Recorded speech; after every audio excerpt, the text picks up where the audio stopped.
اللهم اجعلنا ممن دعاك فأجبته، وسالك فأعطيته، وتوكل عليك فكفيته. يا من كفانا كل شيء، اكفنا شر الأمراض، وأعذنا من سيء الأسقام، ومن شر كل شيء أنت آخذ بناصيته. اللهم إنا نسألك العافية من كل بلاء، والشفاء من كل داء، وأن تحفظنا من كل وباء.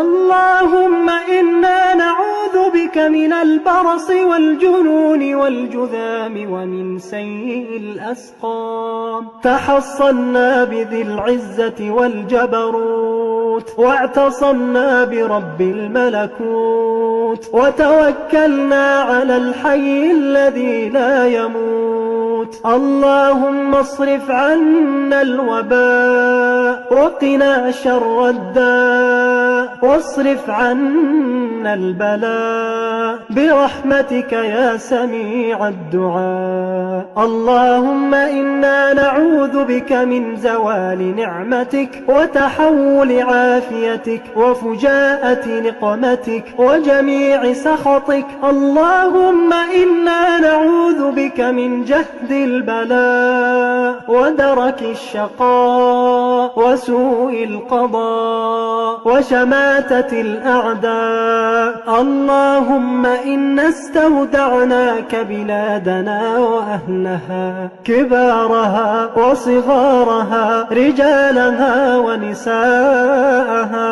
اللهم إنا استودعناك آباءنا وأمهاتنا وأزواجنا وذرياتنا وذوي أرحامنا وأقاربنا وجيراننا وصديقنا. لا إله إلا أنت سبحانك إنا كنا من الظالمين.